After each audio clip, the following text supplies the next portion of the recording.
Now, the hottest story in Dodger baseball is not that the team has gone 5-0 and looks unstoppable. They look like a team that's ready to repeat. It is about the Dodgers' Japanese rookie phenom pitcher, Roki Sasaki, who has not looked like the pitcher that everyone thought he was going to look like early on. He hasn't looked like that Roki of the year, which I've dubbed him. He hasn't looked like that yet. He had his second start of his big league career, his first start at Dodger Stadium in his career, and things did not go well for Roki. There's no way to sugarcoat it. He wasn't able to get out of the second inning. He went just an inning and 2/3, gave up 2 runs on 3 hits, had more walks 4 than strikeouts 2, ended up needing 61 pitches just to get 5 outs. And I'm going to tell you, first of all, what is going on with Roki, why he hasn't had that success, why he hasn't looked like that elite phenom Dodgers version of Paul Skeens like I promised you that he was going to look like at some point. Well, first and foremost, he's struggling with command. And the command has just not been there for Roki Sasaki. Through his first couple of starts, he has gone 117 pitches to throw 4 2/3 innings. That's not good. You can't live like that. 117 pitches for 4 2/3. Now, I will say that, yes, the walks have been just ridiculously high. There's no doubt about that. The walks have been off the charts. You can't have more walks than strikeouts. And he has 9 walks to 4 strikeouts. And the walk rate is through the roof, right? 34.6% with the Dodgers. But the first thing I will say is that Roki Sasaki is someone that has never had real command issues throughout his career. In 2022 with the Chivalote Marines, had a 4.7 walk rate. 2023, a 4.9% walk rate. That's when he was at his best. Even last year, he had a 7.1% walk rate. All of those are below league average as far as being a good pitcher when it comes to having your command. Now, other thing to consider too, he faced 27 batters during spring training. He walked just 3 of those batters. So the main issue for Roki Sasaki is the fact that he's having command issues, is the fact that he's not throwing strikes. But the good news is this has not been a problem for Roki throughout his career, when he was in the NPB and early on in spring training. And yes, he is adjusting to a new ball. The ball in Major League Baseball, it's a little bigger. It's not as tacky as the one you have in the NBB. The NPB ball plays a little differently too, and you're also facing better hitters. So I do think that he's going to adjust. It's not the baseball, it's the nerves. It's him calming down, being Roki Sasaki, trusting his stuff, trusting his mechanics. But I think the first thing you need to know is that the number one reason why he's not having success is the command. And that is an area where he's been really good at throughout his career, even early on in spring training with the Dodgers. So here is Roki Sasaki after the game, talking about his second start, how he felt about it, how he assessed it, and what it looks like moving forward. 技術的なところで、コントロールしきれなかったというか、はい、本当にストレートもフォークも、スライダーがかろうじて少し良かったぐらいで、それ以外は本当に全体的にスピードもコントロールも良くなかったかなと思います。Yeah, overall, I didn't feel like I had a great feel for my mechanics. My slider felt pretty good, but my fastball split, velo-wise, command-wise, wasn't there. Yeah, I felt like I was able to get into the game pretty well without any nerves.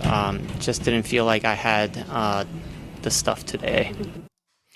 That's an accurate assessment of how his performance went, how his outing went, is that from a stuff perspective, the movement profiles on that splitter, he has to throw it for strikes. He has to throw fastballs for strikes to set it up, because big league hitters will spit on that pitch no matter how much movement he has. And then he also mentioned the velocity. So if there's one thing that would give you some level of concern, it would be the velocity drop from his first start to his second start. He threw the four-seam fastball 33 times. He averaged 90 96.1 miles per hour on his fastball. That was down a tick from his first start, and he only topped out at 96.9 miles per hour. So if you remember his first start, we saw triple digits. We saw him going up there in velocity. So that was the big thing for Roki when he was looking for a team to sign with. He gave teams a homework assignment. He said, look, the velocity was down last year. How do we get the velo back to where it was? The Dodgers, they aced that homework assignment. He felt good about it. And from what I've heard, it's a mechanical thing for Roki, is making sure the mechanics are synced up. And when they are, the four-seam fastball plays.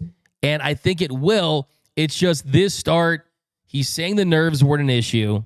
I think that, look, you're pitching at, Will Smith said it after the game, you're pitching at Dodger Stadium. You got 4 decks of fans. You've got the entire world watching because Japan's tuning in. Dodgers fans at Dodger Stadium are there, and he's facing that for the first time. And sometimes if you don't get off to a good start as a young pitcher, things can speed up on you very quickly. And I think the game sped up on Roki Sasaki. The first inning alone, he loaded the count full 4 times. 4 times. And then he also had a nice punch out. He struck out Riley Green for the first out. It was his first strikeout at Dodger Stadium. Then the second inning, he started the command issues again. He walked another 2 hitters. He threw 20 pitches. Then Dave Roberts came out and took the ball away from him. So look, the stuff has flashed for sure. He's made just 2 starts, and he started 2 of the Dodgers' 5 games. Has not looked like Roki Sasaki that he was billed to be. But what I want to talk about next is how he needs to adjust to accepting this reality that he does not have to put all this pressure on him. This clip went viral of Roki Sasaki in the Dodgers dugout showing some emotion. People are saying that he was crying. And yes, like Jimmy Dugan said for the League of Their Own, there's no crying in baseball. He's not crying here, right? He's not crying, but clearly he's emotional. Clearly he's feeling some type of way with how his performance went. And I don't think he was crying. I think he was emotional. And I'm here to tell you that if he was, I absolutely love that. I love the fact that he wants it that bad, right? Look at another Los Angeles sports legend, Kobe Bryant. When you look at his career arc, his was different than Michael Jordan's, right? MJ hit the game winner in the NCAA tournament with North Carolina. He hit the shot over Kevin Elo early in his career. He's had big moments early on. When we talk about Kobe Bryant, it's I wasn't ready to shoot those shots against Utah. I airballed those shots, but at least I took those shots anyway. And now it's, Kobe, 5-time champion, Mamba mentality. He's the guy you want with the ball in your hands with a game on the line. Roki Sasaki, in his mind, feels like he has the potential and the talent to be the best pitcher on the planet. And he wants it so bad that I think that sometimes it's tough for young players that have so much talent to just embrace the process of going through the learning curve of becoming a pitcher in this league. And I think for Roki, I think these 2 starts are going to be good for him in the long run because they're going to allow him to embrace that process of going out and throwing bullpens, making some adjustments on the fly. No, you're not going to win the Cy Young in March of your first season in the show. That's not possible. So for anyone that's saying this is bad that he's doing this, I love it. It shows you how much he cares, shows you how much he wants to be great. That is what is in him. And then I think he's with the perfect organization to be going through this. I said this all offseason. The reason why the Dodgers made the most sense is you have other Japanese players that he can lean on. Shohei Ohtani, the only guy on the planet that can really talk to him about what he's been going through. Yoshinobu Yamamoto, who went through it last season. And then guess what? The Dodgers had Roki Sasaki, who did not pitch well in 2 of their 5 games, yet they're 5-0. So they don't need him to be great for them to be a great team. And I think that takes less pressure off of him. That should take pressure off Roki Sasaki in knowing that. Then you got Dave Roberts, a guy that's going to put his arm around him and give him some love and give him all the confidence that he needs. Great coaching. Mark Pryor, Connor McGinnis, all of the Dodgers pitching analytics departments, they are going to do what it takes to optimize him, and he's in great hands. So I'm not upset about this. I'm not overly shocked by this because let's not forget, Let me just say this louder for the people in the back. He has pitched 11 2/3 innings at the big league level, spring training and regular season combined. Can we give this guy 5 or 10 starts? People do realize that Fernando Mania was a year after he had already pitched in Major League Baseball, right? Let's not forget that he's making his adjustment to a new country, a new team, a new league, a lot of expectations. He is going to be just fine. He's still going to be the Roki of the year. Things are going to click for him. And here was Roki also talking about just where he's at right now and the next steps for him. 練習できても試合の強度になった時にうまくいかなかったりだとか、そういうところもあるので、日々新しい課題がどんどん出てくるので、そこに向き合って、やっていくしかないかなと思ってます。Yeah, there's been good times and bad times in terms of the mechanical things, and I think there's some things that came up during the outings. So every day has been a challenge in terms of being able to tackle what I should tackle. 23 years old, tons of raw talent. He's an unfinished product. We had Jose Mota say this on the show multiple times this offseason. He wasn't that turnkey level starter that Yoshinobu Yamamoto is and was, right? He was going to take some time to mold him a little bit, but the ceiling's still incredibly high.